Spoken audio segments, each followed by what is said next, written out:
Hello दोस्तों, तो स्वागत है एक बार आपका फिर से एजुकेशन पॉइंट में। मैं हर्ष कुशवाहा कक्षा 10 लेके आया हूँ, कक्षा 12 लेके आया हूँ भौतिक विज्ञान। इसमें हमने पहले भी बहुत सी चीजें पढ़ चुके हैं। जैसे सबसे पहले वीडियो में हमने डाला था सिलेबस, जो सबसे इम्पोर्टेंट है, मतलब हमें क्या क्या पढ़ना था इसके बारे में संपूर्ण जानकारी दी। उसके बाद हम पहली क्लास सेकंड क्लास लेके आए थे प्रकाश के बारे में। उसमें हमने जाना प्रकाश क्या होता है, प्रकाश में क्या क्या हमें जानकारी लेनी चाहिए थी, सब जानकारी हमने संपूर्ण ले ली। उसके बाद दूसरी क्लास लेके आई प्रकाश का परावर्तन। अगली क्लास आई प्रकाश का परावर्तन, उसमें हमने प्रकाश के परावर्तन के बारे में जाना था। अब आ गए हैं हम दर्पण। अगली इस क्लास में हम पढ़ने वाले हैं दर्पण, लेकिन दर्पण में हमें जरूरत पड़ने वाली प्रतिबिंब की, प्रतिबिंब। तो दर्पण से पहले हमें क्या जानकारी लेनी चाहिए, प्रतिबिंब क्या होता है। तो प्रतिबिंब को शुरू करते हैं, टाइम वेस्ट में ना। प्रतिबिंब को इंग्लिश में क्या बोलते हैं, इमेज। क्या बोलते हैं, इमेज। तो वस्तु के किसी बिंदु से चलने वाला, वस्तु के किसी बिंदु से चलने वाला प्रकाश परावर्तन या अपवर्तन के बाद, वस्तु के किसी बिंदु से चलने वाली प्रकाश परावर्तन या अपवर्तन के बाद जिस बिंदु पर मिलती है, कहां पर, जिस बिंदु पर मिलती है या मिलती हुई प्रतीत होती है, मिलती है या मिलती हुई प्रतीत होती है, उस बिंदु को प्रथम बिंदु का प्रतिबिंब कहते हैं। जैसे जब किसी वस्तु को दर्पण के सामने रखा जाता है तो उसमें हमें क्या दिखाई देता है, प्रतिबिंब। क्या दिखाई देता है, प्रतिबिंब। जब किसी वस्तु को दर्पण के सामने रखा जाता है तो उसमें हमें क्या दिखाई देता है, प्रतिबिंब। उसमें क्या होता है, प्रतिबिंब। प्रतिबिंब कितने प्रकार के होते हैं, दो प्रकार के। दो प्रतिबिंब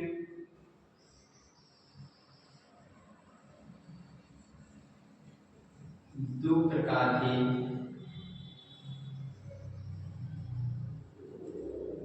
होते हैं।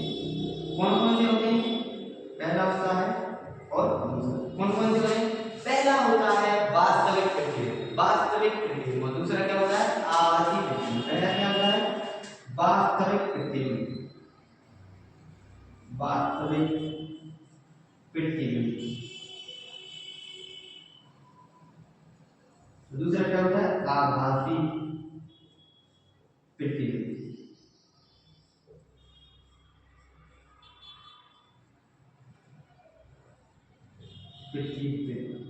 वास्तविक प्रतिबिंब और आभासी प्रतिबिंब। वास्तविक प्रतिबिंब क्या होता है, वास्तविक प्रतिबिंब क्या होता है, वास्तविक प्रतिबिंब क्या होता है।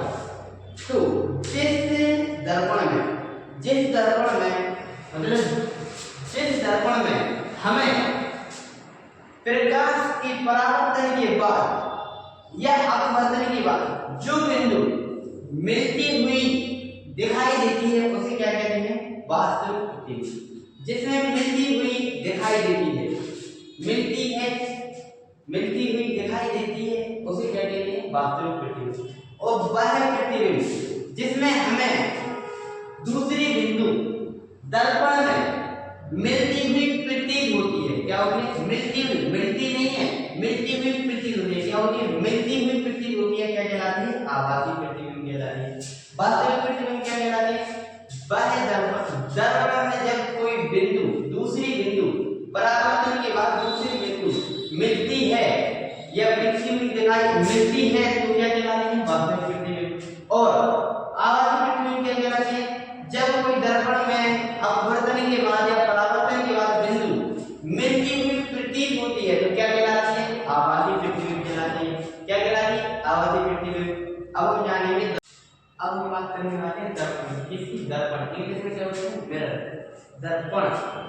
तो क्या है, पहला, यदि किसी चिकने पारदर्शी माध्यम, मतलब चिकने या पारदर्शी माध्यम तल के, माध्यम तल के एक पृष्ठ, मतलब दो पृष्ठ होते हैं, एक फ्रंट पृष्ठ, एक बैक पृष्ठ। एक पृष्ठ पर कलई या लाल ऑक्साइड की लेप, लाल ऑक्साइड का लेप कर दिया जाए तो वह पृष्ठ दर्पण कहलाता है। यदि किसी चिकने पारदर्शी माध्यम तल के एक पृष्ठ पर कलई या लाल ऑक्साइड का लेप कर दें तो दूसरे पृष्ठ परावर्तक पृष्ठ बना दिया जाता है और यह निकाय क्या कहलाता है, दर्पण कहलाता है। मतलब ये पारदर्शी माध्यम है, उसके हमने एक साइड क्या कर दिया, कलई और लाल ऑक्साइड का लेप कर दिया। क्या कर अब कोई भी आपतित किरण इस पर जाएगी और टकराकर उसी दिशा में वापस आ जाएगी, ये क्या कहलाता है? दर्पण कहलाता है। यदि किसी चिकनी या पारदर्शी माध्यम के एक पृष्ठ पर लाल ऑक्साइड या कलर की लेप कर दी जाए तो परावर्तक पृष्ठ क्या बन जाता है? दर्पण बन जाता है। क्या बन जाता है? दर्पण।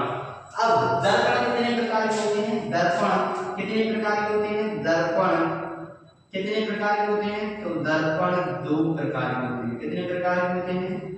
दो प्रकार के होते हैं। कौन कौन से दर्पण कौन कौन से होते हैं? एक तो होता है समतल दर्पण। कौन सा होता है? समतल दर्पण। दूसरा क्या होता है?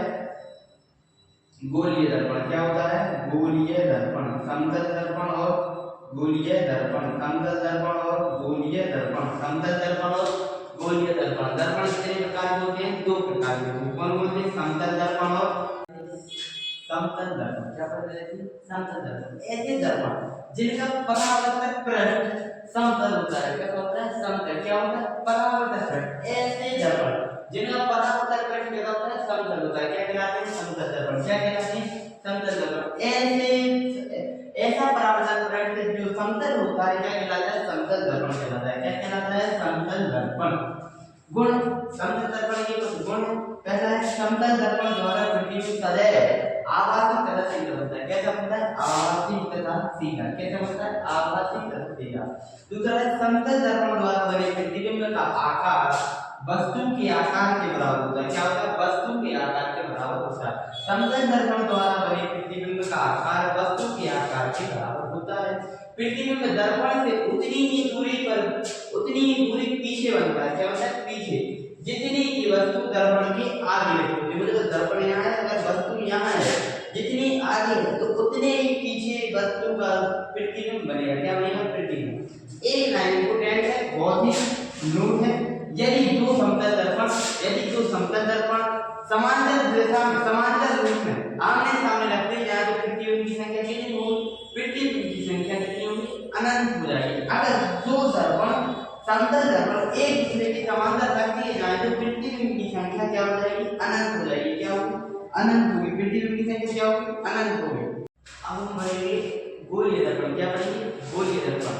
गोलीय दर्पण यदि किसी कांच के खोखले गोले को काट कर उसके एक पृष्ठ पर चांदी की पॉलिश क्या कर दिया? चांदी की पॉलिश या कलई कर दी जाए तो प्राप्त दर्पण क्या कहलाता है? गोलीय दर्पण। क्या कहलाता है? गोलीय दर्पण। यदि किसी खोखले कांच का पाइप लिया जाए, उसको आधा काट दिया जाए, मतलब इतना काट दिया जाए, अब उसके एक परत पर क्या कर दिया? चांदी की पॉलिश या कलई की लेप कर दी जाए तो प्राप्त पृष्ठ क्या कहलाता है? गोलीय दर्पण। प्राप्त दर्पण क्या कहलाता है? गोलीय दर्पण कहलाता है। यदि किसी कांच के खोखले गोले को काटकर उसके एक पृष्ठ पर चांदी की पॉलिश या कलई कर दी जाए तो प्राप्त दर्पण क्या कहलाता है? गोलीय दर्पण कहलाता है। क्या कहलाता है? गोलीय दर्पण। गोलीय दर्पण कितने प्रकार के होते हैं? गोलीय दर्पण दो प्रकार के होते हैं। कितने प्रकार के होते हैं? गोलीय दर्पण दो प्रकार के होते हैं। कितने प्रकार के होते हैं? दो प्रकार के होते हैं। कौन कौन से दर्पण? पहला उत्तल दर्पण, दूसरा होता है अवतल दर्पण। अवतल दर्पण, उत्तल दर्पण और अवतल दर्पण। उत्तल दर्पण और अवतल दर्पण गोलीय दर्पण के प्रकार। गोलीय दर्पण के प्रकार में गोलीय दर्पण दो प्रकार के होते हैं, अवतल दर्पण और उत्तल दर्पण। कौन कौन से? अवतल दर्पण और उत्तल दर्पण। पहले अवतल दर्पण के बारे में पढ़ेंगे। वह गोलीय दर्पण जिसका परावर्तक पृष्ठ क्या होता है? अंदर की ओर दबा हुआ होता है। जिसका परावर्तक पृष्ठ अंदर की ओर दबा हुआ होता है अवतल दर्पण कहलाता है। क्या कहलाता है? अवतल दर्पण। ये अवतल दर्पण का चित्र है, अंदर की ओर दबा हुआ होता है। वह गोलीय दर्पण जिसका परावर्तक पृष्ठ अंदर की ओर दबा हुआ होता है क्या कहलाता है? अवतल दर्पण। उत्तल दर्पण क्या कहलाता है? वह गोलीय दर्पण जिसका परावर्तक पृष्ठ क्या होता है? बाहर की ओर उभरा हुआ रहता है। क्या होता है, बाहर की ओर उभरा हुआ रहता है उत्तल दर्पण कहलाता है। क्या कहलाता है, उत्तल दर्पण कहलाता है। वह कोई दर्पण जिसका परावर्तक पृष्ठ बाहर की ओर उभरा हुआ रहता है क्या कहलाता है, उत्तल दर्पण कहलाता है।